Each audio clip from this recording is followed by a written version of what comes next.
പ്രിയപ്പെട്ടവരെ, നമസ്കാരം. ഞാൻ Muhammad Mubarak master. Indira Gandhi national open യൂണിവേഴ്സിറ്റിയിലെ കോഴ്സുകൾ ചെയ്യാൻ ആഗ്രഹിക്കുന്നവരിൽ, അതുപോലെ തന്നെ മറ്റ് ഏതെങ്കിലും യൂണിവേഴ്സിറ്റിയിലെ മറ്റ് പ്രോഗ്രാമുകൾ റെഗുലറായി, ഡിസ്റ്റൻസായി, ഓപ്പണായി അല്ലെങ്കിൽ കറസ്പോണ്ടൻസായി എന്നുള്ള വാക്കുകളിലൂടെ കോഴ്സുകൾ ചെയ്യാൻ ആഗ്രഹിക്കുന്ന ഒരു കൂട്ടം കുട്ടികൾ സ്ഥിരമായി എന്നോട് ചോദിക്കുന്ന ഒരു ചോദ്യമുണ്ട്. ആ ചോദ്യം ഇത്തിരി ആഴത്തിൽ നിങ്ങളുമായി പങ്കുവയ്ക്കുകയാണ് ഈ വീഡിയോയിലൂടെ. താങ്കളുടെ മനസ്സിലും ആ ചോദ്യമുണ്ട്. ചിലർക്ക് ലക്ഷ്യത്തോടു കൂടി തന്നെയാണ് മുന്നോട്ട് പോവുക. ബഹുഭൂരിപക്ഷം കുട്ടികളും എത്ര തന്നെ അറിഞ്ഞെങ്കിലും ഒന്ന് ചോദിക്കാം എന്നുള്ള അർത്ഥത്തിൽ പലരും ഇങ്ങനെ ചോദിക്കാറുണ്ട്. ഇപ്പോൾ ഈ വീഡിയോ ഒരുക്കുന്നതിന് മുമ്പ് തന്നെ ഇടയിൽ 2 കോളുകൾ വന്നിരുന്നു. ഇത് തന്നെയായിരുന്നു വിഷയം. സർ, ഞാൻ ആ കോഴ്സ് എടുക്കണോ? സർ, ഞാൻ ഈ കോഴ്സ് എടുക്കണോ? സർ, ആ കോഴ്സിൻ്റെ ആ പ്രത്യേകതകൾ എന്താണ്? ഈ കോഴ്സിൻ്റെ ഈ പ്രത്യേകതകൾ എന്താണ്? പലതരം ചോദ്യങ്ങളാണ്. ഡിഗ്രി കുട്ടികളിൽ സർ, ഓണേഴ്സ് പ്രോഗ്രാമാണോ നല്ലത്, അത് അല്ലെങ്കിൽ നമുക്ക് ജനറൽ പ്രോഗ്രാമാണോ നല്ലത്? ഈ ഓണേഴ്സ് പ്രോഗ്രാമും അതുപോലെ തന്നെ ജനറൽ പ്രോഗ്രാം അല്ലെങ്കിൽ നോർമൽ പ്രോഗ്രാം, അഡ്വാൻസ്ഡ് പ്രോഗ്രാം, ഇവ തമ്മിലുള്ള വ്യത്യാസം എന്താണ്? സർ, BSc അല്ലേ നല്ലത് BAനേക്കാൾ? ചിലരുടെ ചോദ്യമാണ്. പ്രത്യേകിച്ച് അവർ സൈക്കോളജിയിലാണ് അത് ചോദിക്കുന്നത്. മാത്സിലും ആ ചോദ്യം ചോദിക്കാറുണ്ട്. സർ, എന്തുകൊണ്ട് BA മാത്തമാറ്റിക്സ്, എന്തുകൊണ്ട് BA സൈക്കോളജി ഇഗ്നോ കൊടുക്കുന്നു? നമ്മുടെ നാട്ടിൽ BSc മാത്തമാറ്റിക്സും BSc സൈക്കോളജിയും അല്ലേ? അതാണ് നിലവിലെ ട്രെൻഡ്, അങ്ങനെയല്ലേ? ഇതൊക്കെയാണ് അവരവരുടെ സംശയങ്ങൾ. താങ്കൾക്കും അത്തരത്തിലുള്ള സംശയമുണ്ട് എന്ന് എനിക്ക് വളരെ നന്നായിട്ട് അറിയാം. പക്ഷേ ഇഗ്നോ നൽകുന്ന pattern, I am saying in or with respect to ഇഗ്നോയെ പ്രധാന കേന്ദ്രമാക്കിക്കൊണ്ടാണ് ഞാൻ ഇതിന് ഉത്തരം നൽകുന്നത്. ഇഗ്നോ ആണ് അതിൻ്റെ സെൻട്രൽ യൂണിറ്റ്. ആ ഇഗ്നോ സെൻട്രൽ യൂണിറ്റ് ആകാൻ കാരണം ഇന്ദിരാഗാന്ധി നാഷണൽ ഓപ്പൺ യൂണിവേഴ്സിറ്റിയുടെ ജൂറിസ്ഡിക്ഷൻ തന്നെയാണ്. അത് ഇന്ത്യ മുഴുവനുമാണ്. കേരളത്തിലെ 2 ജില്ലയ്ക്ക് 2.5 ജില്ലയ്ക്കുള്ള ഒരു യൂണിവേഴ്സിറ്റി അല്ല, 4.5 ജില്ലയ്ക്കുള്ള ഒരു യൂണിവേഴ്സിറ്റി അല്ല, 6 ജില്ലയ്ക്കുള്ള ഒരു യൂണിവേഴ്സിറ്റി അല്ല.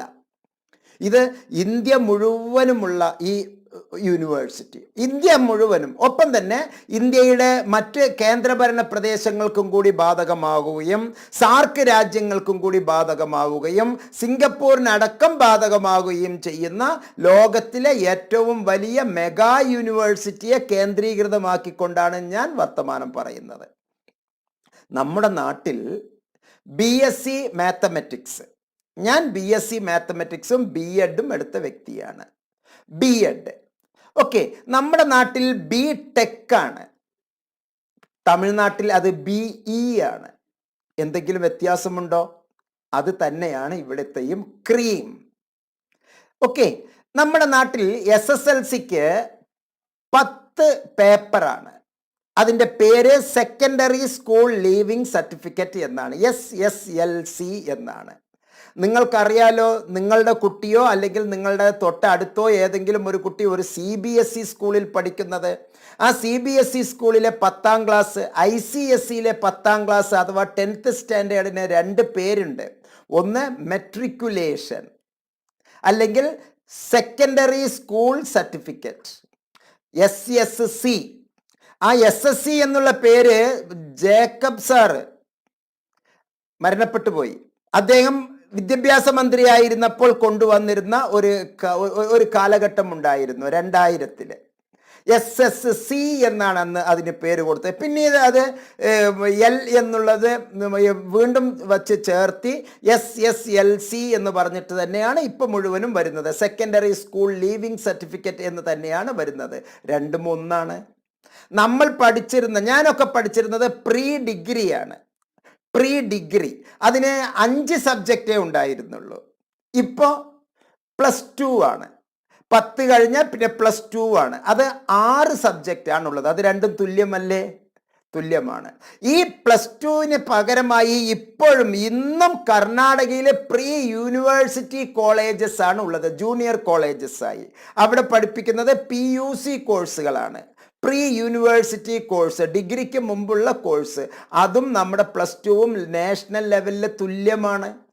NIOS national institute of open സ്കൂളിങ്ങിലൂടെ 5 സബ്ജക്റ്റ് വേണമെങ്കിൽ +2 എടുക്കാം, അല്ലെങ്കിൽ 6 സബ്ജക്റ്റിൽ +2 എടുക്കാം, അല്ലെങ്കിൽ 7 സബ്ജക്റ്റിൽ +2 എടുക്കാം. അത് നാട്ടിൽ എല്ലാവർക്കും അറിഞ്ഞോളണമെന്നില്ല. നമ്മുടെ നാട്ടിൽ തന്നെ കേരള സ്റ്റേറ്റ് ഓപ്പൺ സ്കൂൾ എന്ന് പറയുന്ന ഒരു പ്രസ്ഥാനമുണ്ട്. അതിനിപ്പോൾ സ്കോൾ കേരള എന്നുള്ള രൂപത്തിലാണ് ഇപ്പം അതിന് പേര് മാറ്റിയിരിക്കുന്നത്. സ്കോൾ കേരള തിരുവനന്തപുരത്ത് പൂജപ്പുരയിലാണ് അതിൻ്റെ ആസ്ഥാനം. SCRT മന്ദിരത്തിലാണ് അത് ഉള്ളത്. ഓക്കെ, ആ വിദ്യാഭവനിലെ പൂജപ്പുരയിലുള്ള ഈ സ്ഥാപനം കൊടുക്കുന്നത്, അവിടെ നമ്മൾ ഓപ്പൺ റെഗുലർ എന്നും ഓപ്പൺ പ്രൈവറ്റ് എന്നും കൊടുക്കുന്നതിൽ അഡീഷണൽ മാത്തമാറ്റിക്സ് വേണമെങ്കിൽ എടുക്കാം. അത് നമുക്ക് എത്ര പേർക്കറിയാം? അതായത് ബയോളജി സയൻസ് പഠിച്ചിട്ടുള്ള കുട്ടിക്ക് വൊക്കേഷണൽ ഹയർ സെക്കൻഡറി സ്കൂളിൽ പക്ക ബയോളജി മാത്രം ചെയ്തിട്ടുള്ള കുട്ടിക്ക് വേണമെങ്കിൽ ഒരു അഡീഷണൽ മാത്തമെറ്റിക്സും കൂടി എടുത്ത് ആ കുട്ടിക്ക് കമ്പ്യൂട്ടർ സയൻസിൻ്റെ രീതിയിലേക്ക് വേണമെങ്കിൽ പോകാനുള്ള ഒരു സൗകര്യവും കൂടി ഉണ്ട്. അങ്ങനെയുള്ളതൊക്കെ നമ്മുടെ നാട്ടിലെ വിദ്യാഭ്യാസപരമായ ഒരു കൂട്ടായ്മയുടെ പ്രതിഫലനമാണ്. അത് വളരെ നല്ലതാണ്. അപ്പോൾ ഇവിടെ BSc എന്നോ BA എന്നോ അങ്ങനെയൊന്നും വ്യത്യാസമില്ല. അതാണ് ആദ്യം മനസ്സിലാക്കേണ്ടത്. നമ്മുടെ നാട്ടിലെ PUC +2 തുല്യമാണ്, നമ്മുടെ പ്രീ ഡിഗ്രി +2 തുല്യമാണ്. നമ്മുടെ കേരളത്തിലെ 10 സബ്ജക്റ്റുള്ള SSLCയെ പോലെ തന്നെയാണ് 6 സബ്ജക്റ്റുള്ള CBSEയിലെയും ICSEയിലെയും ക്ലാസ്സുകൾ. അത് രണ്ടും തുല്യമാണ്. അപ്പോൾ ഇന്ത്യ മുഴുവനുമാണ് ഇഗ്നോയുടെ കാഴ്ചപ്പാട്. നമ്മൾ കേരളത്തിൽ മാത്രം നിന്നുകൊണ്ടല്ല. ഓക്കെ, കേരളത്തിൽ മാത്രം നിന്നുകൊണ്ടാണ് എങ്കിൽ താങ്കൾ പറയുന്നതിനോട് ഞാനും യോജിക്കുമായിരുന്നു. പക്ഷേ നമ്മൾ ഒരു വിശാലമായ കാഴ്ചപ്പാടിലാണ് എഡ്യൂക്കേഷണലിസം എന്ന് പറയുന്ന ഒരു ഇസം അവിടെ രൂപീകൃതമാകുന്നത്. എഡ്യൂക്കേഷണലിസ്റ്റുകളാണ്. അപ്പോൾ നമുക്ക് ഒരു ചെറിയ ഒരു സ്റ്റേറ്റിനെ പറ്റിയോ ഒരു സ്റ്റേറ്റിലെ ഒരു ചെറിയ യൂണിവേഴ്സിറ്റിയുടെ ഒരു ചെറിയ ജൂറിസ്ഡിക്ഷനോ അല്ല ചിന്തിക്കുക, അത് വിപുലമായ സ്ഥലത്താണ്. അപ്പോൾ നേരത്തെ ഇന്ന് ഞാൻ സംസാരിച്ച 2 വാഗ്വാദം എന്ന് ഞാൻ പറഞ്ഞല്ലോ, എനിക്ക് വന്ന 2 ഫോണിൽ അദ്ദേഹം വാശി പിടിച്ച് പറയുന്നു PSCക്ക് ഇക്വലൻസി സർട്ടിഫിക്കറ്റ് കൊടുക്കണ്ടേ. എന്തിനാണ് ആവശ്യമില്ലാതെ കൊടുക്കുന്നത്? അവർ ചോദിക്കില്ല. കണ്ണൂർ യൂണിവേഴ്സിറ്റി കൃത്യമായി നമുക്ക് തെളിവ് തന്നിട്ടുണ്ടല്ലോ. കഴിഞ്ഞ 2 ദിവസം മുമ്പ് ഞാൻ ആ വീഡിയോ റിലീസ് ചെയ്തു. എന്താണ് പറഞ്ഞത്? കണ്ണൂർ യൂണിവേഴ്സിറ്റി കൃത്യമായി അതിൽ പറഞ്ഞിട്ടുണ്ട്, വളരെ കൃത്യമായി കണ്ണൂർ യൂണിവേഴ്സിറ്റി പറഞ്ഞ സംഗതി ഇന്നതാണ്: നമ്മൾ ഇഗ്നോയെ എക്സംപ്റ്റ് ചെയ്തിരിക്കുന്നു, ഇത്തരത്തിലുള്ള ഇക്വലൻസി സർട്ടിഫിക്കറ്റ് വേണ്ട. ഹയർ എഡ്യൂക്കേഷന് കണ്ണൂർ യൂണിവേഴ്സിറ്റിയുടെ പരിധിയിൽ വേണ്ട. അതേപോലെ തന്നെ തൊഴിലിന് വേണ്ടി PSCക്കും വേണ്ട, ഇക്വലൻസി വേണ്ട. പിന്നെ നിങ്ങളായിട്ട് ഇങ്ങനെ ബേജാറാകല്ലേ? ഓക്കെ, ബേജാറാകേണ്ട കാര്യമില്ല. അതുപോലെ തന്നെ MA, MCom, MSW, മറ്റൊരു സുഹൃത്തിൻ്റെ ഒരു സംവാദത്തിൽ, അത് ഒരു ഫാദറാണ് കേട്ടോ, അദ്ദേഹം ഒരു ഫാദറാണ്. ഫാദർ ചോദിച്ചത്, സാർ എനിക്ക് കൗൺസിലിംഗ് മേഖലയിലേക്ക് പോകണമെന്നുണ്ട്, അപ്പോൾ MSW എന്നെടുത്താൽ മതിയോ, MSWC എടുക്കണോ, എന്താണ് അവ തമ്മിലുള്ള വ്യത്യാസം എന്നാണ് ചോദിച്ചത്. വളരെ സിമ്പിൾ. MSW ഒരു ജനറലായിട്ടുള്ള ഒരു സബ്ജക്റ്റാണ്. MSW ജനറലായിട്ട്, ഇപ്പം നമ്മൾ മാത്തമെറ്റിക്സ് പഠിക്കുന്നു, ആ മാത്തമെറ്റിക്സ് പഠിക്കുന്നതിൽ സ്റ്റാറ്റിസ്റ്റിക്സിനും കൂടി കൂടുതൽ പ്രാധാന്യത്തോടു കൂടി നമ്മൾ പഠിക്കുമ്പോൾ അത് കൗൺസിലിംഗ്, MSWയിലെ കൗൺസിലിംഗ് പോലെ വരുന്ന മറ്റൊരു സംഗതിയാണ്. അതിൽ ഒരു എണ്ണത്തിൽ സ്പെഷ്യലൈസേഷൻ ചെയ്യുന്നത്. അങ്ങനെ സ്പെഷ്യലൈസേഷൻ ചെയ്യുന്നത് കൊണ്ടോ അത് ചെയ്യാതെയോ ഇരിക്കുന്നതിന് രണ്ടിനും തുല്യ പരിഗണനയാണ്. നമ്മളുടെ PSC ഒക്കെ നമ്മൾ കോൾ ഫോർ ചെയ്യുമ്പോൾ അവർ ചോദിക്കുന്നത് ഇന്ന ഒരു വിഷയം എന്നല്ല. ഉദാഹരണത്തിന് കമ്പ്യൂട്ടർ സയൻസിന് വേണ്ടി, കമ്പ്യൂട്ടർ ആപ്ലിക്കേഷന് വേണ്ടി +2 വേണ്ടി PSC ചോദിക്കുന്നത് ബന്ധപ്പെട്ട വിഷയത്തിൽ 50% കൂടുതൽ സ്കോറോടുകൂടി MTech bar, okay, bar, MCA bar, MSc computer science bar, BTech bar, BSc computer science, അങ്ങനെയാണ് ചോദിക്കുക. അപ്പോൾ ആദ്യം ഉള്ളത് എം ടെക്കുകാരുണ്ടെങ്കിൽ അവർക്ക് റാങ്കിൽ 10 പോയിന്റ് കൂടുതൽ വരുന്നു എന്നുള്ളതാണ് അതിൽ പ്രത്യേകത. എം ടെക്കുകാരുണ്ടെങ്കിൽ അത് കുറച്ചും കൂടി ഉയരത്തിൽ എന്നുള്ള ഒരു കാഴ്ചപ്പാട്. പക്ഷേ M tech and MCA are entirely difference. അപ്പോൾ ഒന്നിനോട് തുല്യം ആകുവോ ആകില്ലേ എന്നുള്ള ചർച്ചകൾക്ക് കാര്യമില്ല. ഓണേഴ്സ് എന്ന് പറയുന്നത് UGC 140 ക്രെഡിറ്റ് പഠിക്കണം എന്ന് പറയുന്നു. അതും ഒരു ഡിഗ്രിയാണ്, മനസ്സിലാക്കുക. അതൊരു ഡിഗ്രിയാണ്. 140 ക്രെഡിറ്റ് പഠിക്കണം എന്ന്. ഒരു ക്രെഡിറ്റ് എന്ന് പറഞ്ഞാൽ 30 മണിക്കൂറുള്ള പഠന പ്രവർത്തനം. ഒരു ക്രെഡിറ്റ് 30 മണിക്കൂറുള്ള പഠന പ്രവർത്തനം.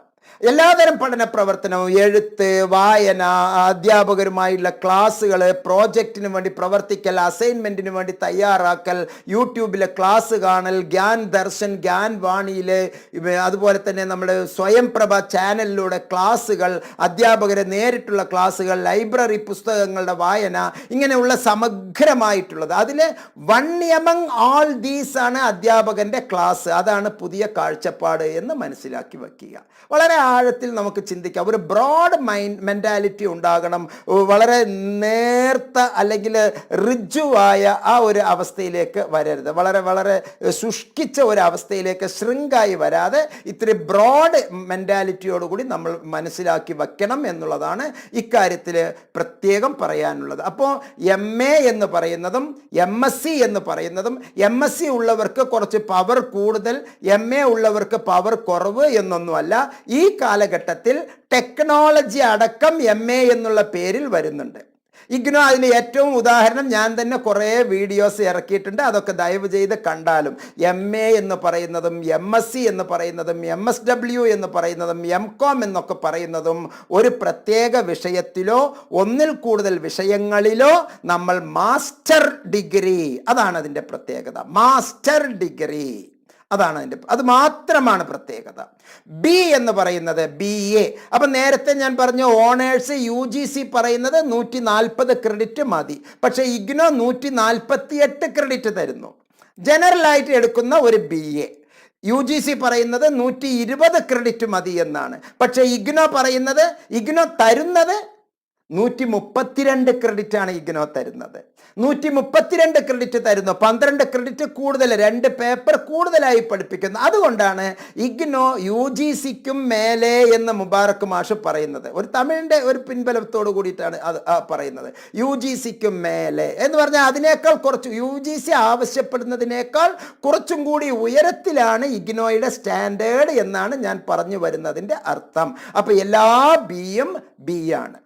ഒരു താലൂക്ക് ലെവൽ ഉദ്യോഗസ്ഥനാകാൻ മിനിമം ഡിഗ്രി വേണം എന്ന് പറയുന്നത് പോലെ അവിടെ BAയ്ക്കും BScക്കും BSWനും BTSനും BCAയ്ക്കും എല്ലാവർക്കും അത് ഉപയോഗിക്കാൻ പറ്റും.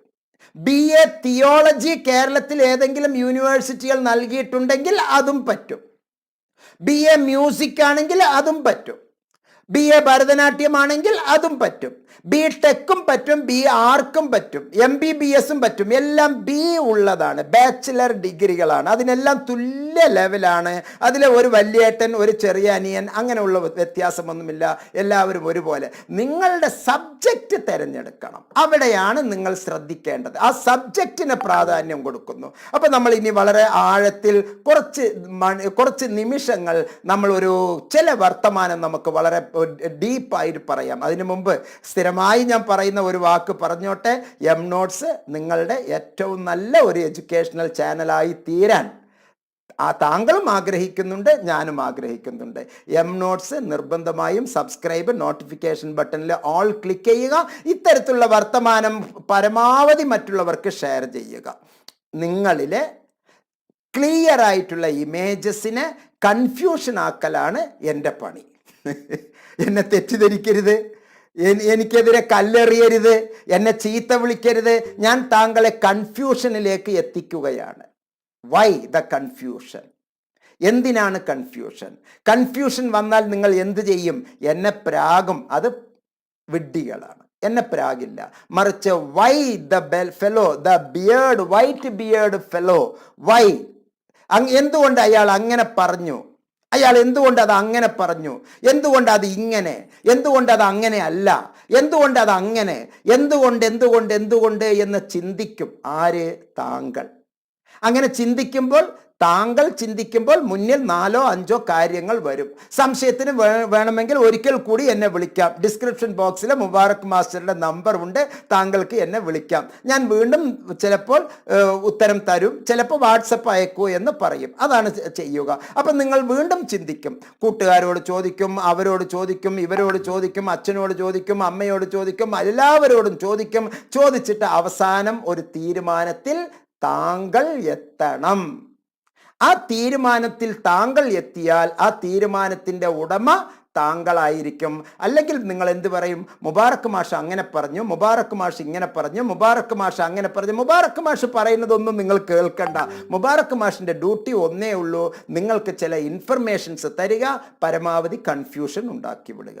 ആ കൺഫ്യൂഷൻ്റെ ഉത്തമ ഉദാഹരണം നിങ്ങളുടേതായ തീരുമാനത്തിൽ നിങ്ങളുടെ വാലിൽ ഒന്ന് തീ കത്തിച്ചു വിടുക എന്നുള്ളതാണ്. നിങ്ങൾക്ക് ചിന്ത നൽകുക എന്നുള്ളതാണ്. ചിന്തിക്കുന്ന യുവതകൾക്കാണ് ദൃഷ്ടാന്തം ഉള്ളത്, ചിന്തിക്കുന്നവർക്കാണ് ദൃഷ്ടാന്തമുള്ളത്. വെറുതെ പാസീവായിട്ട് ഇരിക്കുന്നവർക്ക് ഒന്നുമില്ല, അവർക്ക് ഒന്നുമില്ല. മറിച്ച് ചിന്തിക്കുന്നവർക്കാണ് ദൃഷ്ടാന്തങ്ങൾ ഉള്ളത്. വലിയ ദൃഷ്ടാന്തം എന്ന് പറഞ്ഞാൽ വലിയ വലിയ സിദ്ധാന്തങ്ങളും സിദ്ധാന്തങ്ങൾക്ക് അപ്പുറത്ത് മറ്റു പലരാലും സ്വീകരിക്കപ്പെടുന്ന സ്വീകൃത തത്വങ്ങളുമാണ് ഓരോ ദൃഷ്ടാന്തത്തിലും ഉള്ളത്. സ്വീകൃത തത്വങ്ങളാണ് അത്. വേണമെങ്കിൽ ചിലരത് ദൈവദത്തം എന്നടക്കം പറയും. ഇവിടെ മനുഷ്യന്റെ ചിന്തയ്ക്ക് അധീനമായിട്ട് ഒന്നുമില്ല എന്ന് നമ്മൾ വിശ്വസിക്കുന്നത് കൊണ്ട് താങ്കളുടെ ചിന്തയ്ക്ക് താങ്കൾ തന്നെയാണ് ഉത്തരവാദി. താങ്കൾ ചിന്തിക്കണം. ഇനി ചിന്തിക്കാനുള്ള 10 കാര്യങ്ങൾ ഞാൻ താങ്കളോട് അറിയിക്കാം. ഒരു കോഴ്സ് തിരഞ്ഞെടുക്കുമ്പോൾ BA വേണോ, BSc വേണോ, BCom വേണോ, ഇനി PG ആണ്, MA വേണോ, MSc വേണോ, MCom വേണോ, അതെന്തുകൊണ്ട് ഇതെന്തുകൊണ്ട് അങ്ങനെയൊന്നും കൺഫ്യൂഷൻ ആകാതെ താങ്കൾ ശ്രദ്ധിക്കേണ്ടത് ICUവിനെയാണ് ശ്രദ്ധിക്കേണ്ടത്. ഹോസ്പിറ്റലിലെ ICU പോലെ നമ്മളുടെ ജീവിതത്തിൽ ഒരു ICU ഉണ്ട്. കുറച്ചും കൂടി ഹയർ ആയിട്ടുള്ള എക്സ്പേർട്ട് ആയിട്ടുള്ള മണിമാളിക പോലുള്ള ICU ഹോസ്പിറ്റലുകളുണ്ട്. ആ ഹോസ്പിറ്റലുകളിലുള്ള ICU എന്താണ്? ICCU ആണ് അവിടെ ഉള്ളത്. Intensive care unit, intensive care and comprehensive unit ആണ് ചിലതൊക്കെ. അറ്റ്മോസ്റ്റ് കെയർ ആണ് അവിടെ ഉള്ളത്. അതേപോലെ നമുക്കും പഠന പ്രവർത്തനത്തിൽ ഒരു ICU ഉണ്ട്, ഒരു ICCU ഉണ്ട്. അത് നിങ്ങൾ പാലിച്ചാൽ നിങ്ങളുടെ ജീവിതം, നിങ്ങളുടെ വിദ്യാഭ്യാസം മനോഹരമായി. അവിടെയാണ് ഒരു കോഴ്സ് സെലക്ട് ചെയ്യുമ്പോൾ നിങ്ങൾ പ്രയോഗിക്കേണ്ട പ്രയോഗം. Your ICU. നിങ്ങൾ ഒരു ICUവിലാണ്. Not that ICU, hospital ICU അല്ല മുബാറക് മാസ്റ്റർ പറയുന്നത്. മറിച്ച് നിങ്ങളിലെ ഒരു ഇൻട്രസ്റ്റ് ഉണ്ടാകണം. ആ വിഷയത്തെ പറ്റിയുള്ള അവഗാഹമായ താല്പര്യം ഉണ്ടാവണം. Which is highly based on your own interest, not others. Your own interest. നിങ്ങളുടെ താല്പര്യങ്ങൾക്ക് ഒരു പണത്തൂക്കമല്ല, 10 പണത്തൂക്കം, 100 പണത്തൂക്കം മുന്നിൽ. നിങ്ങളുടെ താല്പര്യം, നിങ്ങളുടെ ഇൻട്രസ്റ്റ് ആണ്. മാത്രമല്ല വളരെയേറെ കോൺസെൻട്രേഷൻസ് വേണം. വെറുതെ ഒരു ജാടയ്ക്ക് അയ്യോ അങ്ങനെ ചെയ്യും. വേറെ ഒരു മഹാൻ ഇന്ന് വിളിച്ചു പറഞ്ഞു, ഗൾഫിലാണ്. വേണമെങ്കിൽ ആ വീഡിയോ അദ്ദേഹം പറഞ്ഞ മെസ്സേജ് ഞാൻ പ്ലേ ചെയ്യാം. പക്ഷേ അത് വേണ്ട എന്നുള്ള അർത്ഥത്തിൽ അത് നല്ലൊരു വിദ്യാഭ്യാസ പ്രവർത്തകൻ്റെ ഒരു റോൾ അല്ല എന്ന്. പക്ഷെ ഞാനത് പറഞ്ഞു തരാം. സംഗതി അദ്ദേഹം ചോദിച്ചത് ഇത്രയേ ഉള്ളൂ: സാർ, എല്ലാ പേപ്പറും പാസ്സായി, ഒരു പേപ്പറേ ഇനി എനിക്ക് കിട്ടാനുള്ളൂ. അത് കിട്ടിയാൽ എനിക്ക് BTech കിട്ടും. ഒരു പേപ്പറേ കിട്ടാനുള്ളൂ. കുറച്ച് കാശ് കൊടുക്കാം. ആരെയെങ്കിലും വച്ച് നിങ്ങൾക്ക് പരീക്ഷ എഴുതിപ്പിക്കാൻ പറ്റുമോ? എന്നോട് ചോദിക്കുന്ന ചോദ്യം, ആരെങ്കിലും വെച്ച് താങ്കൾക്ക് ഒന്ന് പരീക്ഷ എഴുതിപ്പിക്കാൻ പറ്റുമോ? ഞാൻ എത്ര വേണമെങ്കിലും കാശ് കൊടുക്കാം. ഒറ്റ മറുപടിയേ കൊടുത്തുള്ളൂ: താങ്കൾ വിദേശത്ത് തന്നെ ഇരുന്നോളൂ. താങ്കളുടെ അതേ ജോലി, താങ്കൾ വീട്ടിൽ ചെയ്യുന്ന അത്രയും ഡ്യൂട്ടി ഞാനോ അല്ലെങ്കിൽ ഞാൻ വേറെ ആരെയെങ്കിലും പറഞ്ഞ് നിങ്ങളുടെ വീട്ടിൽ നടപ്പിലാക്കിക്കോട്ടെ എന്ന് ചോദിച്ചു. അത്രയല്ലേ നമുക്ക് ചോദിക്കാൻ പറ്റൂ. വേറെ എന്ത് ചോദിക്കാൻ പറ്റും? വേറെ ഒന്നും പറയാൻ പറ്റില്ലല്ലോ. താങ്കളുടെ സ്ഥാനത്ത് താങ്കൾ ചെയ്യേണ്ട എല്ലാ ജോലിയും ചെയ്യാൻ ഞാൻ വീട്ടിലേക്ക് ഒരാളെ വിട്ടോട്ടെ എന്നേ ഞാൻ ചോദിച്ചുള്ളൂ. അദ്ദേഹം കട്ട് ചെയ്തു. വളരെ നല്ല മാന്യനാണ്, ബുദ്ധിയുണ്ട് അദ്ദേഹത്തിന് കേട്ടോ, നല്ല ബുദ്ധിയുണ്ട്. വേറെ ഒരു വ്യക്തി ഇതേപോലെ തന്നെ ചോദിച്ചു, കാശ് കൊടുത്താൽ, സംഭവം വേറെ പലതും പറഞ്ഞിട്ടാണ് കാശ് കൊടുത്താൽ നമുക്ക് അങ്ങനെ എന്തെങ്കിലും, അങ്ങനെയൊക്കെ നാട്ടിൽ ഉള്ളത് കൊണ്ടാണ് ആളുകൾ അത്തരത്തിലുള്ള കാര്യങ്ങൾ പറയുന്നത്.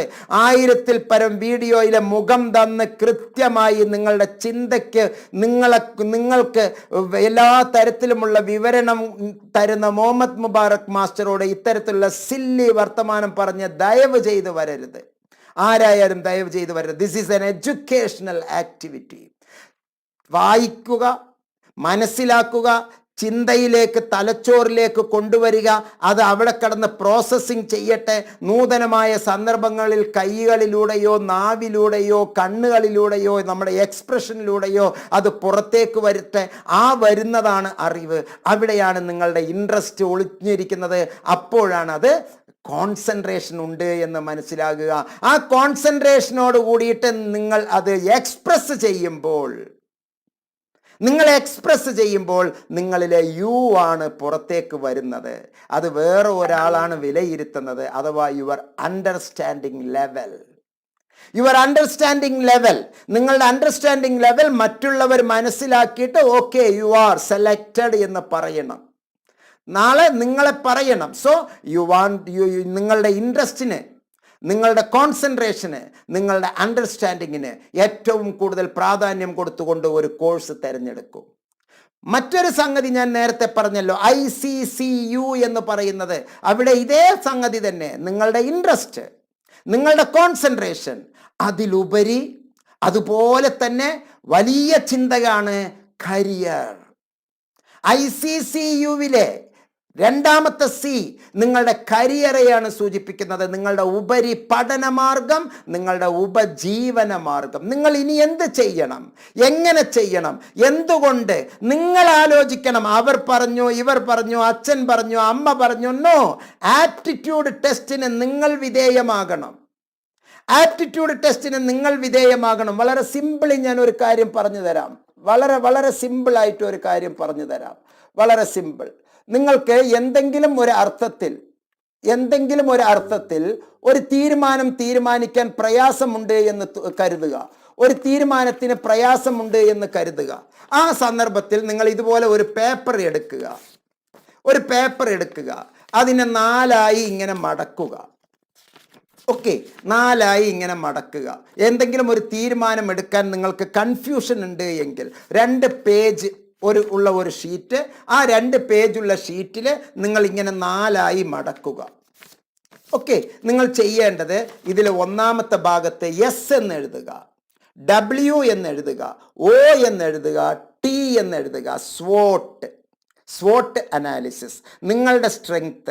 സപ്പോസ് BA സൈക്കോളജിയാണ് താങ്കൾ എടുക്കാൻ ഉദ്ദേശിക്കുന്നത്. BA സൈക്കോളജി എടുക്കാൻ എനിക്കുള്ള സ്ട്രെങ്ത് എന്തൊക്കെയാണ്, എന്നിലെ കഴിവുകൾ എന്തൊക്കെയാണ്, എൻ്റെ കുടുംബ പശ്ചാത്തലം എന്തൊക്കെയാണ്, എൻ്റെ ജോബ് സാറ്റിസ്ഫാക്ഷൻസ് എന്തൊക്കെയാണ്, കരിയർ ഓപ്പർച്യൂണിറ്റീസ് എന്തൊക്കെയാണ്, സ്റ്റഡി ഡെസ്റ്റിനേഷൻസ് എന്തൊക്കെയാണ്, മോഡ് ഓഫ് സ്റ്റഡി എന്തൊക്കെയാണ്, ഡ്യൂറേഷൻ ആൻഡ് എക്സ്പീരിയൻസസ് എന്തൊക്കെയാണ്, റിസർച്ച് ചെയ്യാനുള്ള സാധ്യത അതിലുണ്ടോ, നമ്മളുടെ ഓപ്ഷൻസ് അതിൽ എത്രത്തോളം നമുക്ക് കൊണ്ടു നടക്കാൻ പറ്റും, അത് എനിക്ക് എങ്ങനെ അപ്ലൈ ചെയ്യാൻ പറ്റും, എനിക്കത് എങ്ങനെ ആക്ട് ചെയ്യാൻ പറ്റും, എനിക്ക് എങ്ങനെ സ്മാർട്ടായിട്ട് പ്രവർത്തിക്കാൻ പറ്റും, അതിനെല്ലാമുള്ള എൻ്റെ സ്ട്രെങ്ത്. അപ്പോൾ എനിക്കുള്ള വീക്ക്നെസ്, എൻ്റെ ലെവൽ, എനിക്ക് ഈ ലെവലാണുള്ളത്, എനിക്ക് ഈ സബ്ജക്റ്റാണുള്ളത്, എനിക്ക് ഇന്നതാണുള്ളത്. അപ്പോൾ എൻ്റെ പ്രൊമോഷനുള്ള വീക്ക്നെസ്, എനിക്ക് ആളുകളുടെ മുമ്പിൽ സംസാരിക്കുന്നത് എനിക്ക് ഇഷ്ടമല്ല, എനിക്ക് ഒതുങ്ങിക്കൂടുന്ന ഒരു ജോലിയാണ് എനിക്കിഷ്ടം, അതാണ് എൻ്റെ പേഷൻ. മറ്റുള്ളവരുടെ മുമ്പിൽ എക്സ്പ്രസ് ചെയ്യുന്ന ഒരു അവസ്ഥയിലേക്കല്ല ഞാൻ ഉദ്ദേശിക്കുന്നത്.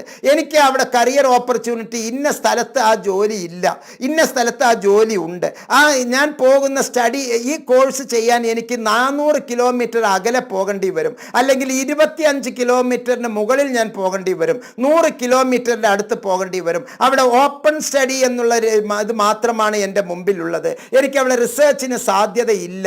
അങ്ങനെയുള്ള നിങ്ങളുടെ വീക്ക്നെസ് നിങ്ങൾ മനസ്സിലാക്കണം. ഒപ്പം തന്നെ ഓപ്പർച്യൂണിറ്റി എടുക്കണം. ഓപ്പർച്യൂണിറ്റി, എനിക്ക് അത് ചെയ്താൽ ഇന്നതൊക്കെ കിട്ടും, പെട്ടെന്ന് ജോലിക്കുണ്ട്, നാട്ടിൽ കുറഞ്ഞ ആളുകളെ ആ ഒരു പ്രോഗ്രാം ചെയ്തിട്ടുള്ളൂ, ഇന്നത് രൂപത്തിലാണ്, ഇങ്ങനെ അതിൻ്റെ ഡ്യൂറേഷൻ ഇങ്ങനെയാണ്, എക്സ്പീരിയൻസ് അതിൽ എനിക്ക് അതുമായി ബന്ധപ്പെട്ട ഇൻട്രസ്റ്റ് ഉണ്ട്, അണ്ടർസ്റ്റാൻഡിംഗ് ഉണ്ട്, ആപ്റ്റിറ്റ്യൂഡ് ഉണ്ട്, എൻ്റെ ആറ്റിറ്റ്യൂഡും അതിനോട്, എൻ്റെ പാഷനും അതിനോടാണ്.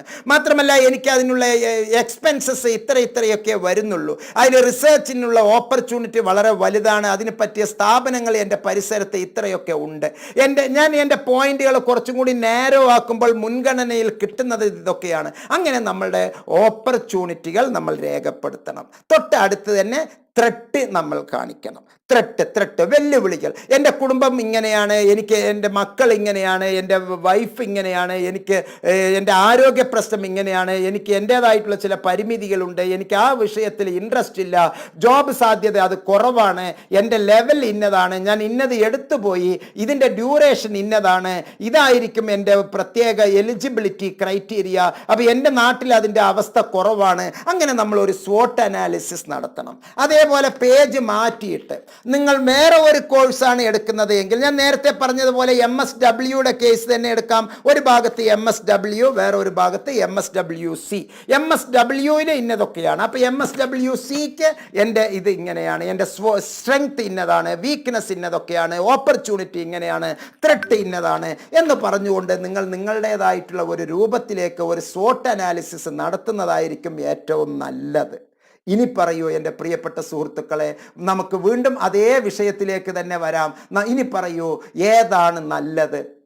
നല്ല കോഴ്സ് ഏതാണ്? ഈ തുലാസിൽ വെച്ച് തൂക്കൂ. MSW ആണോ, MA ആണോ, MSc ആണോ, MCOM ആണോ, ഏതാണ് നല്ലത്? ഈ തുലാസിൽ വെച്ച് നിങ്ങൾ തൂക്കൂ. ഏത് പാനാണ് ഇത് തട്ട് കൂടുതൽ, ഏത് പാനാണ് തട്ട് കുറവ്? അവർക്ക് അതാണ് നല്ലത്, ഇവർക്ക് ഇതാണ് നല്ലത്, നിങ്ങൾക്ക് ഇതാണ് നല്ലത്, നിങ്ങൾക്ക് അതാണ് നല്ലത്. അത് സ്വാധീനിക്കുന്നത് എന്തൊക്കെയാണ്, ഏതൊക്കെയാണ്, എങ്ങനെയൊക്കെയാണ്, എപ്പോഴൊക്കെയാണ്? അപ്പോൾ ഇനി പറയൂ എൻ്റെ ചോദ്യത്തിന് ഉത്തരം. ജനറൽ ആണോ നല്ലത്, ഓണേഴ്സ് ആണോ നല്ലത്? Which depends the situation, which depends the personality, which depends the potentials of the unique personality of each and every students. വിദ്യാർത്ഥികൾ ഓരോരുത്തരും അതുല്യമായ പ്രതിഭകളാണ്. ആ അതുല്യമായ ഓരോ പ്രതിഭയ്ക്കും ഓരോരുത്തർക്കും ഓരോ ലെവലാണ് ഉള്ളത്. ആ ലെവലിനെയാണ് നമ്മൾ സൈക്കോളജിയിൽ പറയുക zone of maximum potential, ZMP. ആ ZMP, നിങ്ങളിലെ ZMP നിങ്ങൾ കണ്ടെത്തണം. സോൺ ഓഫ് മാക്സിമം പൊട്ടൻഷ്യൽ, നിങ്ങളിലെ ZMP കണ്ടെത്തുക. അങ്ങനെ ഒന്ന് കണ്ടെത്തുമ്പോൾ നിങ്ങൾക്ക് മനസ്സിലാകും ഈ Bയും നല്ലതാണ്, BAയും നല്ലതാണ്, BSCയും നല്ലതാണ്, BCOMും നല്ലതാണ്, BCAയും നല്ലതാണ്, BTSും നല്ലതാണ്, ജനറലും നല്ലതാണ്, ഓണേഴ്സും നല്ലതാണ്. നിങ്ങൾക്കിത് നല്ല അഡ്വാൻസ് ആയിട്ട് ചിന്തിക്കാൻ പറ്റുമോ? നിങ്ങൾ ഓണേഴ്സ് കോഴ്സ് എടുക്കൂ. ആവറേജ് ആണോ നിങ്ങൾ ആവറേജ് കോഴ്സ് എടുക്കൂ. ഒരു വ്യത്യാസവും ഇല്ലാതെ തന്നെ താങ്കൾക്ക് ആ കാര്യങ്ങൾ ചെയ്യാം. ഞാൻ മറ്റൊരു ചെറിയ ഉദാഹരണം പറഞ്ഞ് ഈ വീഡിയോ അവസാനിപ്പിക്കുന്നു. വളരെ രസകരമായ സിമ്പിൾ ഒരു സംഗതി പറഞ്ഞ് ഈ വീഡിയോ അവസാനിപ്പിക്കുന്നു. ഒരു ക്ലാസ് റൂം, ആ ക്ലാസ് റൂമിൽ ഒരു ടീച്ചർ, ആണായിക്കോട്ടെ പെണ്ണായിക്കോട്ടെ, ഒരു ടീച്ചർ. ആ ടീച്ചറുടെ മുമ്പിൽ 60 കുട്ടികൾ. ടീച്ചർ പഠിപ്പിക്കുന്ന വിഷയം, നിങ്ങൾ ഏത് വിഷയം വേണമെങ്കിലും സങ്കല്പിച്ചോളൂ, നിങ്ങൾക്ക് ഇഷ്ടമുള്ള വിഷയം സങ്കല്പിച്ചോളൂ. ടീച്ചർ അത് പഠിപ്പിക്കുന്നു, വളരെ നന്നായി പഠിപ്പിച്ചു. 60 കുട്ടികളും 60 തരത്തിൽ അത് മനസ്സിലാക്കുന്നു, അല്ലെങ്കിൽ എത്രയോ തരത്തിൽ അത് മനസ്സിലാക്കുന്നു, ഏതെല്ലാമോ തരത്തിൽ അവർ മനസ്സിലാക്കുന്നു. ടീച്ചർ ഒരാളാണ്, ടീച്ചർ ഒന്നാണ് പറഞ്ഞത്, ഒരടച്ചിട്ട മുറിയിലാണ് പറഞ്ഞത്. ജനലുകൾ തുറന്നിട്ടുണ്ടായിരുന്നു, വാതിൽ തുറന്നിട്ടുണ്ടായിരുന്നു, അവിടെ mike set, audio visual education ഒക്കെ കൊടുത്തിരുന്നു. എല്ലാ പുതിയ സാങ്കേതികമായ ടെക്നോളജിയും എല്ലാം ഉപയോഗിച്ചുകൊണ്ട് ആ ടീച്ചർ പഠിപ്പിച്ചു. എല്ലാവർക്കും ഒരേപോലെ ഒറ്റ ശബ്ദത്തിൽ ടീച്ചർ എല്ലാവരെയും പഠിപ്പിച്ചു. ടീച്ചർ പരീക്ഷ നടത്തിയപ്പോൾ ആ ക്ലാസ്സിലുള്ള 60 കുട്ടികൾക്ക് പല തരത്തിലുള്ള മാർക്ക്. 0 മാർക്കുണ്ട്, 5 മാർക്കുണ്ട്, 2 മാർക്കുണ്ട്, 10 മാർക്കുണ്ട്, 20 മാർക്കുണ്ട്, 30 മാർക്കുണ്ട്. ഔട്ട് ഓഫ് 50 50 വാങ്ങിച്ച കുട്ടിയുമുണ്ട്, 49 വാങ്ങിച്ച കുട്ടിയുമുണ്ട്, 48 വാങ്ങിച്ച കുട്ടിയുമുണ്ട്. എല്ലാവർക്കും 50 വാങ്ങിച്ച കുട്ടി ഒഴികെ ബാക്കിയുള്ള എല്ലാവർക്കും ദുഃഖം, തീരാ ദുഃഖം. എനിക്ക് കഴിഞ്ഞില്ലല്ലോ എന്ന് ഒരു ടീച്ചർ, ഒരു ക്ലാസ്, ഒരു സമയം, ഒരു പീരീഡ്, ഒരു പറച്ചിൽ, ആ ഒരു കണ്ടന്റ് പറഞ്ഞ്, ആ ഒരാഴ്ച പറഞ്ഞ്, എന്നിട്ട് ഒരു ടെസ്റ്റ് പേപ്പർ, ഒറ്റ ടെസ്റ്റ് പേപ്പർ നടത്തിയപ്പോൾ 60 കുട്ടികളുടെ വ്യത്യസ്തമായ 60 തലച്ചോറുകളിൽ നിന്ന് വന്ന 60 ആശയങ്ങൾക്ക് കിട്ടിയ സ്കോറുകൾ വ്യത്യസ്തങ്ങളായിരുന്നു. ആ ഓരോരുത്തരും ഈ ഒരു കുട്ടിക്ക് കിട്ടിയ 40 മാർക്ക് പോലെ തന്നെ വേറെ ഒരു കുട്ടിക്ക് 40 മാർക്ക് കിട്ടി. പക്ഷെ ഈ കുട്ടിക്ക് കിട്ടിയ 40 മാർക്ക് വേറെ വേറെ വേറെ വേറെ എണ്ണങ്ങളിൽ നിന്ന് കിട്ടിയ 40 ഈ കുട്ടിക്ക് കിട്ടിയത് വേറെ വേറെ വേറെ വേറെ എണ്ണങ്ങളിൽ നിന്ന്. പക്ഷെ ആ ചോദ്യ പേപ്പറിൽ തന്നെ ഉണ്ടായിരുന്ന മറ്റു പല ചോദ്യങ്ങളിൽ നിന്നാണ്. ഈ കുട്ടിയിൽ എഴുതിയ അതേ കണ്ടന്റ് അല്ല ആ കുട്ടി എഴുതിയത്. ഈ 40 മാർക്ക് വേറെയാണ്, ആ 40 മാർക്ക് വേറെയാണ്, എല്ലാവർക്കും വേറെയാണ്. അതാണ് ഈ ലോകം. അപ്പൊ ഇനി നിങ്ങൾ പറയൂ, ഈ ഉദാഹരണത്തിലൂടെ ഇവിടെ അധ്യാപികയ്ക്ക് മോശമാണോ? കുട്ടിയെ മോശം എന്ന് നമുക്ക് പറയാൻ പറ്റുമോ? 0 വാങ്ങിച്ച കുട്ടി എന്താ വളരെ സ്ലോ ലേണറാണോ? ആ കുട്ടിക്ക് എന്തെങ്കിലും പ്രായോഗിക പ്രശ്നങ്ങളുണ്ടോ? അല്ലെങ്കിൽ ആ കുട്ടിക്ക് എന്താ സൗന്ദര്യമില്ലേ? ആ കുട്ടിയിലെ കുട്ടിത്തമില്ലേ? അവനൊരു മനോഹരമായ പാടില്ലേ? എല്ലാ കഴിവും എല്ലാവർക്കും അളന്ന് തിട്ടപ്പെടുത്തി അവരവരുടേതായ രൂപത്തിൽ കൊടുത്തിട്ടുണ്ട്. അതിനെയാണ് മൾട്ടിപ്പിൾ ഇൻ്റലിജൻസ് എന്ന് പറയുക. എല്ലാവരും സുകുമാർ അഴീക്കോട് അല്ല, എല്ലാവരും യേശുദാസ് അല്ല, എല്ലാവരും സച്ചിൻ ടെണ്ടുൽക്കർ പോലെയല്ല, എല്ലാവരും മൊസാദിനെ പോലെയല്ല, ഓക്കെ, എല്ലാവരും നമ്മുടെ ആനന്ദിനെ പോലെ ചെസ് കളിക്കാരല്ല, എല്ലാവരും മാധവിക്കുട്ടിയെ പോലുള്ള എഴുത്തുകാരല്ല, അല്ലെങ്കിൽ മുകുന്ദനെ പോലുള്ള എഴുത്തുകാരല്ല, എല്ലാവരും ഒരുപോലെയല്ല, എല്ലാവരും അബ്ദുൽ കലാം ജി അല്ല, എല്ലാവരും മഹാത്മജി അല്ല, എല്ലാവരുമാണ്. പക്ഷെ എല്ലാവരിലും അവരവരുടേതായിട്ടുള്ള സ്വത്വം ഉണ്ട്, അവരവരുടേതായിട്ടുള്ള വ്യക്തിത്വം ഉണ്ട്. ആ വ്യക്തിത്വം യുണീക്ക് പേഴ്സണാലിറ്റിയാണ്, അതുല്യമായ പ്രതിഭാസമാണ്, അതുല്യമായ പ്രഭാവൈഭവമാണ്. അതിന് അതിൻ്റേതായ അംഗീകാരമുണ്ട്. അവരും ഏതൊക്കെയോ മാതാപിതാക്കളുടെ സന്താനങ്ങളാണ്. നിങ്ങൾക്കുള്ള അതേ അവകാശം അവർക്കുമുണ്ട് എന്ന് മനസ്സിലാക്കുക. അങ്ങനെ ഒരു ഇക്വിറ്റി, അങ്ങനെ ഒരു ഇക്വാലിറ്റി, അങ്ങനെ ഒരു ഇൻഡിപെൻഡൻസി ഈ ലോകത്ത് ഉണ്ട്. അതുകൊണ്ട് തന്നെ നിങ്ങൾ തീരുമാനിക്കുക, നിങ്ങൾ മാത്രം തീരുമാനിക്കുക. മറ്റുള്ളവരുടെ അഭിപ്രായം കൂടി കേൾക്കുക. മാതാവിൻ്റെ, പിതാവിൻ്റെ, സഹോദരൻ്റെ, കൂട്ടുകാരുടെ എല്ലാം അഭിപ്രായങ്ങൾ കേട്ടിട്ട് നിങ്ങൾ തീരുമാനിക്കുക ഏതാണ് നല്ലത് എന്ന്. നിങ്ങളുടെ തീരുമാനത്തിനൊപ്പം മുബാറക് മാസ്റ്റർ എന്നും ഉണ്ടാവും. കാരണം ആ തീരുമാനം നിങ്ങളുടേതാണ്. ആ തീരുമാനം നടപ്പിലാക്കാൻ, താങ്കളുടെ തീരുമാനം നടപ്പിലാക്കാൻ ഞാനും ഉണ്ടാകും. എൻ്റെ സേവനം ആവശ്യമുണ്ടെങ്കിൽ എം നോട്ട്സിലെ മുഹമ്മദ് മുബാറക് മാസ്റ്ററുടെ വാക്കുകൾ കേട്ട താങ്കൾക്ക് നന്ദി അറിയിക്കുന്നു. ഒപ്പം തന്നെ എൻ്റെ സേവനം ആവശ്യമുണ്ടെങ്കിൽ ഡിസ്ക്രിപ്ഷൻ ബോക്സിലുള്ള എൻ്റെ നമ്പറിൽ താങ്കൾക്ക് എനിക്ക് വാട്സപ്പ് ചെയ്യാവുന്നതാണ്. താങ്കളെ സേവിക്കാൻ ഞാൻ തയ്യാറാണ് എന്ന സന്തോഷ വർത്തമാനം അറിയിച്ചുകൊണ്ട് ഈ വീഡിയോയിൽ നിന്ന് വിടവാങ്ങുന്നു. പ്രിയപ്പെട്ടവരെ, ഒരുപാട് കുട്ടികൾക്ക് പ്രയോജനകരമായ ഇത്തരത്തിലുള്ള എഡ്യൂക്കേഷണൽ വീഡിയോ ഷെയർ ചെയ്യണമെന്നും നിങ്ങളുടെ വിലയേറിയ അഭിപ്രായങ്ങൾ രേഖപ്പെടുത്തണമെന്നും അറിയിച്ചുകൊണ്ട് ഈ വീഡിയോയിൽ നിന്ന് വിടവാങ്ങുന്നു. നന്ദി, നമസ്കാരം, ജയ് ഹിന്ദ്.